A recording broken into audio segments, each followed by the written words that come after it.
खुशामदीद दोस्तों, अक्सर रसोई में मैं रूपाली आपका तहे दिल से इस्तकबाल करती हूँ। दोस्तों, इस शो के जरिए जो मेरा आपसे राब्ता कायम हुआ है वो मेरे लिए बहुत ही अहम है, क्योंकि मुझे आपको रोज नए पकवान सिखाना और आपसे बातें करना बेहद ही पसंद है। और खास बात ये भी है कि इस शो के जरिए मैं आपको अपने और बाहरी मुल्कों के मुख्तलिफ जायके भी पहुंचा पाती हूँ। जैसा कि इन दिनों हम बातें कर रहे हैं महाराष्ट्रन फूड की, तो आइए आज की पहली महाराष्ट्रन रेसिपी बनाते हैं ऊसल पाव।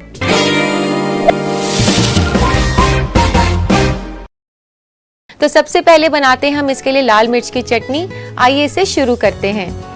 तो यहाँ मैं दोस्तों ले रही हूँ कश्मीरी मिर्च, जो कि आप देख सकते हैं काफ़ी बड़ी होती है। और इस मिर्च के अलावा हमें इस चटनी को बनाने के लिए चाहिए गार्लिक। तो अब क्या करेंगे हम कि इन दोनों को हमने मिक्सी में डालना है पेस्ट बनाने के लिए।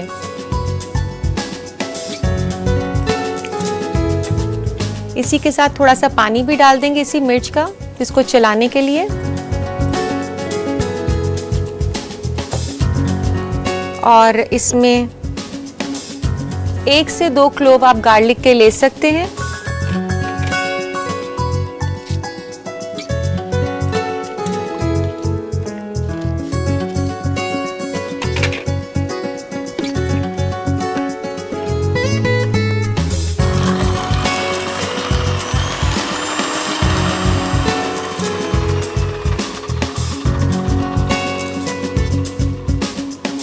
तो दोस्तों, ये चिली गार्लिक चटनी तैयार हो गई है। इसे निकाल लेते हैं एक बोल के अंदर।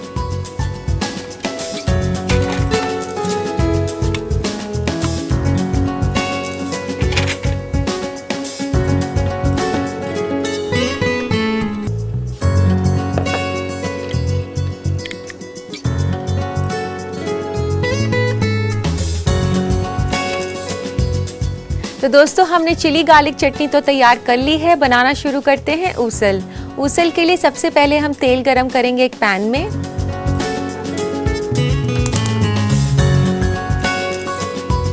तेल की जगह दोस्तों अगर आप बटर का इस्तेमाल करना चाहें तो आप बटर का इस्तेमाल भी कर सकते हैं। यहाँ मैं एक बड़ा चम्मच तेल का ले रही हूँ। दोस्तों, अब लेते हैं हम जीरा तेल में डालने के लिए। यहाँ मैं डाल रही हूँ आधा छोटा चम्मच जीरा का।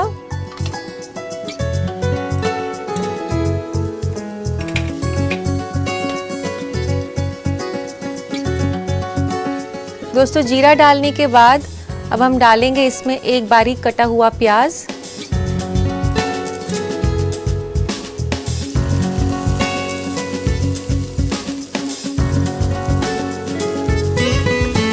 दोस्तों, आपने प्याज को ब्राउन होने तक कुक करना है। अब डालते हैं इसमें कुछ मसाले।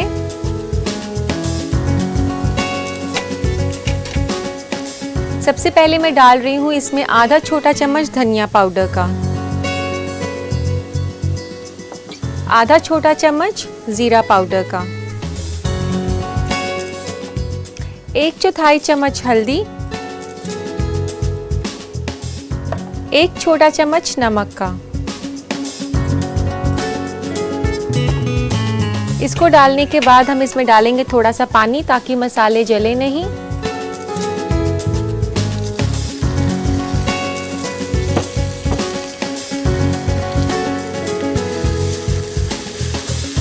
इसको थोड़ा सा हिलाकर मसालों को मिक्स करके अब हम इसमें डालेंगे टमाटर। यहाँ पर मैं एक बड़ा टमाटर कटा हुआ ले रही हूँ।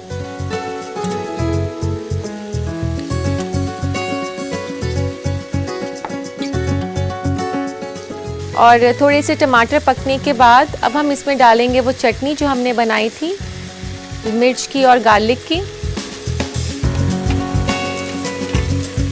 जैसा कि मैंने आपको पहले ही बताया था, ये डिश काफ़ी स्पाइसी है, तो आप अपनी पसंद के हिसाब से कम या ज़्यादा कर सकते हैं। मैं यहाँ पर 1.5 बड़ा चम्मच उस चटनी का ले रही हूँ जो मैंने अभी बनाया है।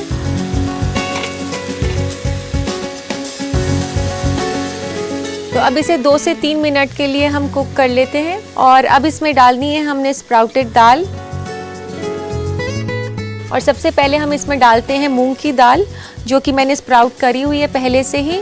और अगर आप के पास स्प्राउटेड दाल नहीं है, आप तो मार्केट से रेडीमेड भी खरीद सकते हैं, सब्जी की शॉप पे काफ़ी आराम से मिल जाती है। यहाँ पर 1 कप मैं मूंग के स्प्राउट्स ले रही हूँ और इन स्प्राउट्स को मैंने पहले से थोड़ा सा स्टीम भी किया हुआ है। और 1 कप मैं इसमें डाल रही हूँ मोठ का स्प्राउट। तो दोस्तों आप देख सकते हैं काफ़ी हेल्दी रेसिपी है ये। तो दोस्तों अब इसमें डालते हैं थोड़ा सा पानी। आप अपनी पसंद के हिसाब से इसे कम ज़्यादा कर सकते हैं जितना आपको करी चाहिए इसमें। अभी फ़िलहाल मैं उतनी ज़्यादा करी वाली डिश नहीं बना रही हूँ, इसे थोड़ा सूखे साइड पर बना रही हूँ, तो मैंने पानी काफ़ी कम डाला है, 1/4 कप के आसपास। तो दोस्तों ये तैयार हो चुका है, लेकिन अभी हमने इसमें डालना है थोड़ा सा गरम मसाला और धनिया। अब दोस्तों इसमें मैं डाल रही हूँ गरम मसाला 1/4 चम्मच के आसपास, और उसके बाद हम इसमें डालेंगे फ्रेश धनिया लीव्स 1 से 2 बड़े चम्मच।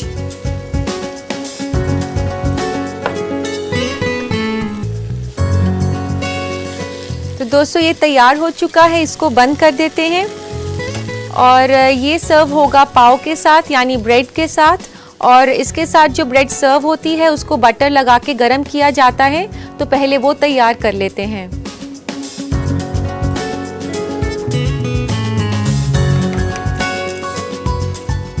तो दोस्तों तवे को गरम कर लेते हैं और यहाँ पर मेरे पास पाव है, पाव यानी कि ब्रेड गरम करने के लिए। और गरम करने से पहले इसको स्लाइस कर लेते हैं।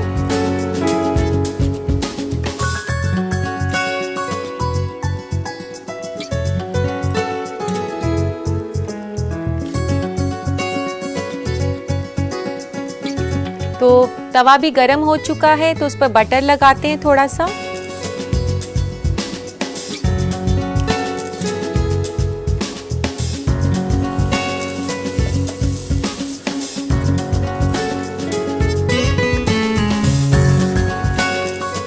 दोस्तों इसको ज़्यादा गरम नहीं करें कि कड़क हो जाएं और सूख जाएं, तो हल्का सा ही इसको गरम करना है। और अब इसे भी निकाल लेते हैं पैन से। और अब वक्त आ गया है इसको सर्व करने का।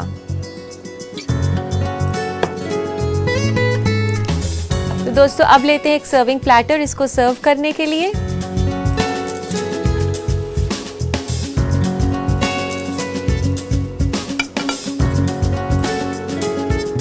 सबसे पहले हम डालेंगे प्लेट के अंदर उसल,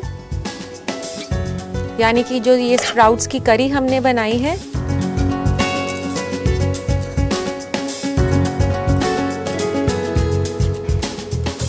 जो लोग हेल्थ कॉन्शियस हैं उनके लिए काफ़ी बेहतरीन रेसिपी है।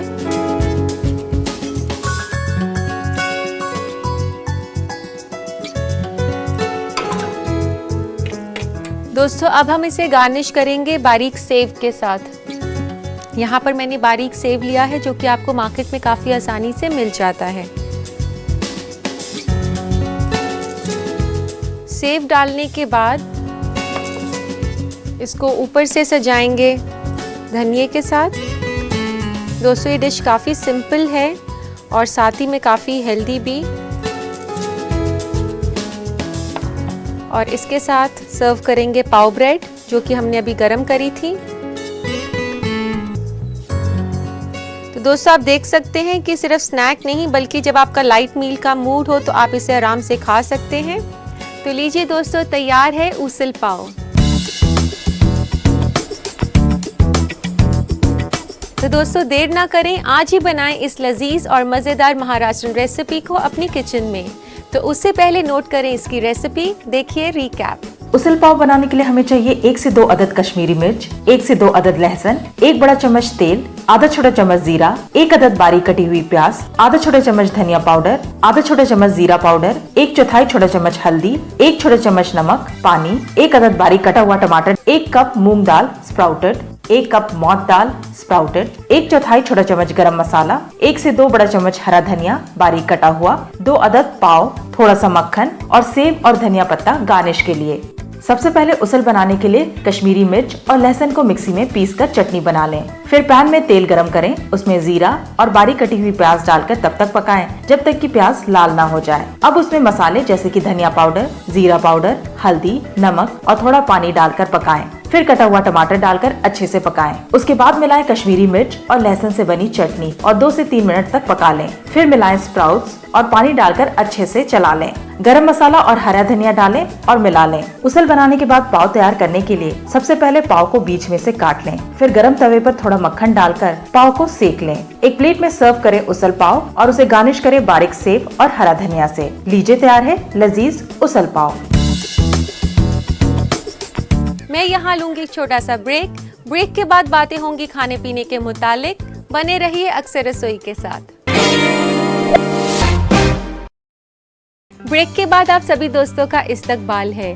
फूड ट्रेंड्स में क्या नया हो रहा है और क्या क्या तब्दीलियां हो रही हैं, ये जानने के लिए रुक करते हैं हमारे अगले सेगमेंट की ओर। मैं बात कर रही हूँ फूड ट्रेंड्स की। आज के फूड ट्रेंड में सबसे पहले तो बाहर के खाने से परहेज करें।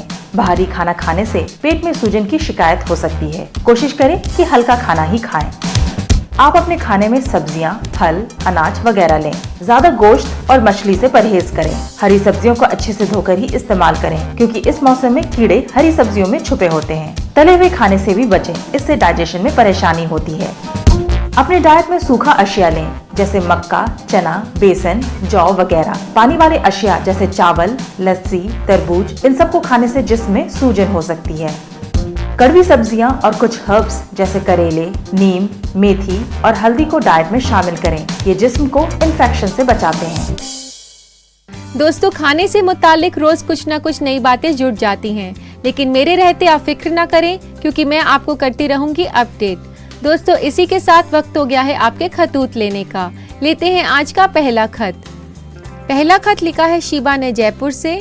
ये लिखती हैं कि बैंगन बनाते वक्त बैंगन काले हो जाते हैं, कोई हल बताएं।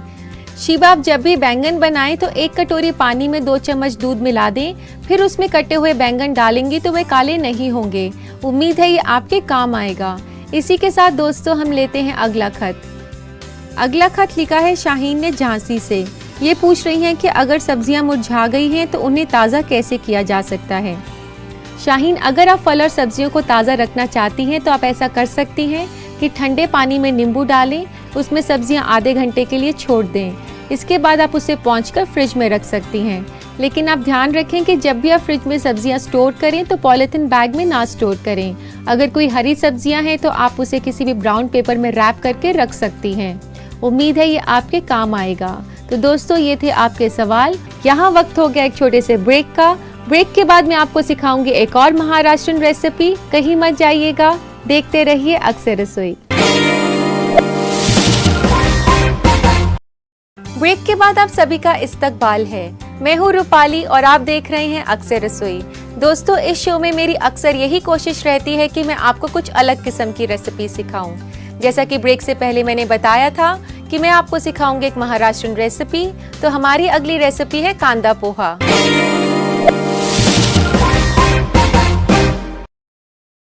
सबसे पहले एक पैन के अंदर तेल गरम करेंगे।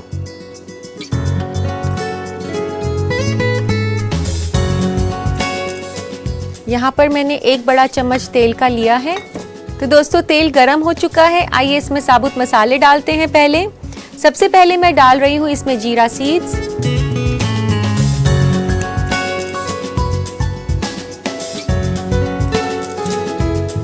इसके बाद मैं इसमें डाल रही हूँ आधा छोटा चम्मच सरसों सीड्स का।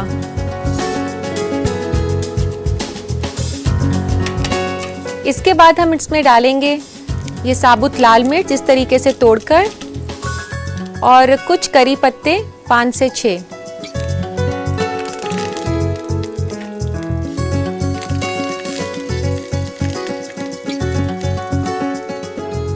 जब ये ऐसे स्प्लैटर करना शुरू हो जाए जीरा और सरसों, इसके बाद हम इसमें डालेंगे कटा हुआ प्याज।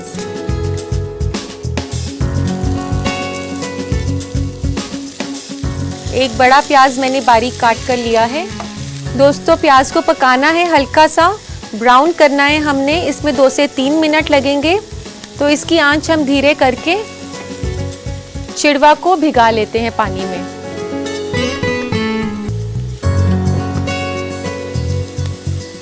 दोस्तों, ये सबसे इम्पोर्टेंट टिप है कि चिड़वा को आपने ज़्यादा देर तक नहीं भिगाना।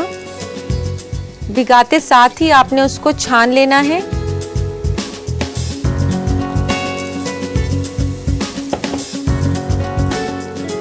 इस तरीके से आपने इसको बस मिक्स करना है पानी में और साथ ही में इसको छान देना है। ये बहुत ही जल्दी नरम हो जाता है।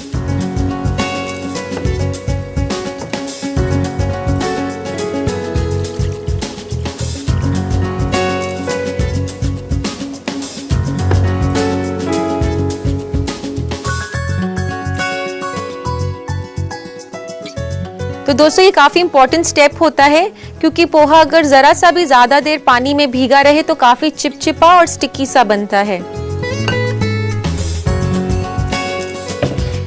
तो दोस्तों ये चिड़वा तो हमने भिगा लिया है और प्याज भी ब्राउन हो चुके हैं। तो प्याज की तरफ हम वापस आ जाते हैं। तो आप देख सकते हैं कि प्याज हल्के से कुक हो चुके हैं। इनको ज्यादा ब्राउन नहीं करना, बस इसको गोल्डन ही करें आप। और अब इसमें डालेंगे हम मूंगफली। यहाँ मैंने 1 से 2 बड़े चम्मच मूंगफली के डाल रही हूँ। अपनी पसंद के हिसाब से इसको कम या ज़्यादा आप कर सकते हैं। और इसमें वेरिएशन देने के लिए हम आलू डाल रहे हैं जो कि ऑप्शनल है। अगर आप इसे छोड़ना चाहें तो आप छोड़ भी सकते हैं। दोस्तों मैं आपको बता दूं कि ये जो हम पोहा बना रहे हैं ये काफ़ी वेरिएशंस के साथ बनता है। इसमें आप अपनी पसंद की कोई भी सब्ज़ी डाल सकते हैं जैसे कि मटर, गाजर, गोभी, लेकिन आप बॉईल करके डालें।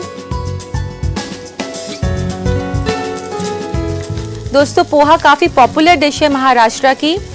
और अब इसमें डालेंगे हम सारे मसाले। मसालों में हम सबसे पहले ले रहे हैं लाल मिर्च का पाउडर, आधा छोटा चम्मच, आधा छोटा चम्मच हल्दी पाउडर का, 1 चम्मच नमक, 1 छोटा चम्मच,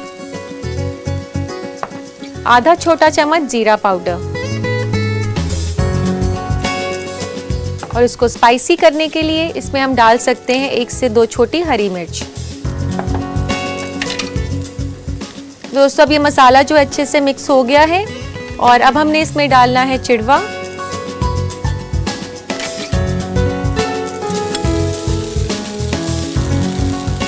चिड़वा जो है दोस्तों मैंने यहाँ पर 2 बड़े कप चिड़वा के लिए थे। 2 से 2.5 कप आप ले सकते हैं इस रेसिपी के लिए।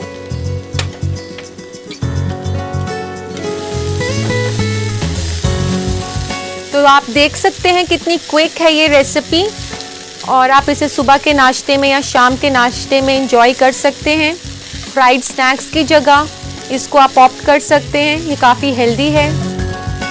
दोस्तों आप देख सकते हैं कितना खिला खिला बना है ये पोहा। जैसे कि मैंने आपको टिप दिया था कि चिड़वा को ज़्यादा देर पानी में नहीं भिगाना। और अब इसमें डालेंगे हम नींबू का रस।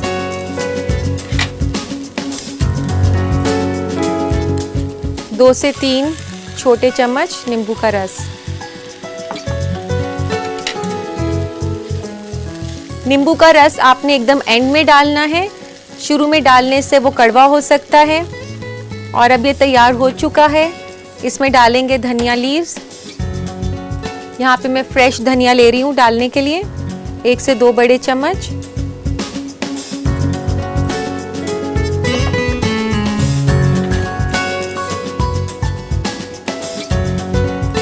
दोस्तों अब लेते हैं एक सर्विंग प्लेटर इसको सर्व करने के लिए।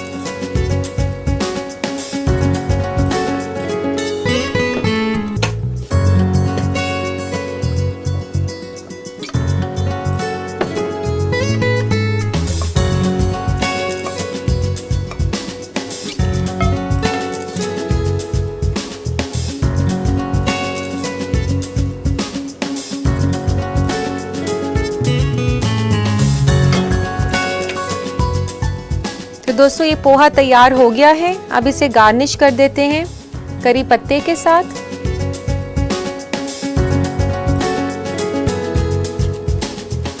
करी पत्ते की जगह आप धनिया का भी इस्तेमाल कर सकते हैं।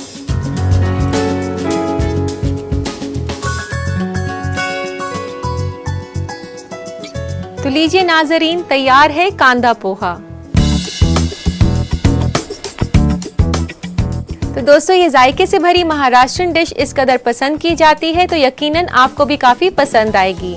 तो इसको अपनी किचन में ज़रूर ट्राई करें, लेकिन उससे पहले देखते हैं इस रेसिपी का रिकैप। कांदा पोहा बनाने के लिए हमें चाहिए 1 बड़ा चम्मच तेल, आधा छोटा चम्मच साबुत जीरा, आधा छोटा चम्मच सरसों, 1 से 2 अदद साबुत लाल मिर्च, 5 से 6 अदद कड़ी पत्ता, 1 अदद बारीक कटी हुई प्याज, 2 कप चिवड़ा या चूड़ा, 1 से 2 बड़ा चम्मच मूंगफली, 1 अदद आलू कटी हुई, आधा छोटा चम्मच लाल मिर्च पाउडर, आधा छोटा चम्मच हल्दी पाउडर, 1 छोटा चम्मच नमक, आधा छोटा चम्मच जीरा पाउडर, 1 से 2 अदद बारीक कटी हुई हरी मिर्च, 2 से 3 छोटा चम्मच नींबू का रस, 1 बड़ा चम्मच हरा धनिया और कड़ी पत्ता गार्निश के लिए। सबसे पहले पैन में तेल गरम करें। इसमें साबुत मसाले जैसे जीरा, सरसों, साबुत लाल मिर्च और कड़ी पत्ता डालें। उसके बाद बारीक कटी हुई प्याज डालें और लाल होने तक पकने दें।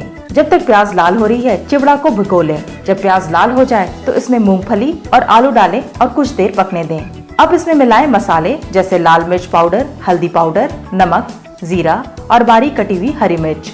फिर डालें चिवड़ा और इसे अच्छे से मिला लें। आखिर में डालें नींबू का रस और हरा धनिया। इसे परोसे एक प्लेटर में और गार्निश करें कड़ी पत्ता से। लीजिए तैयार है कांदा पोहा।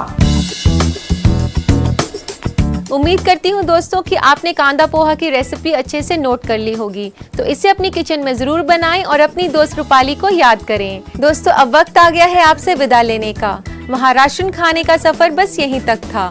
आपसे फिर मुलाकात होगी एक नए एपिसोड में नई जगह के जायकों के साथ। लेकिन नई जगह कौन सी है ये जानने के लिए देखेंगे हम अक्सर रसोई का एक और एपिसोड। तब तक के लिए अल्लाह हाफिज।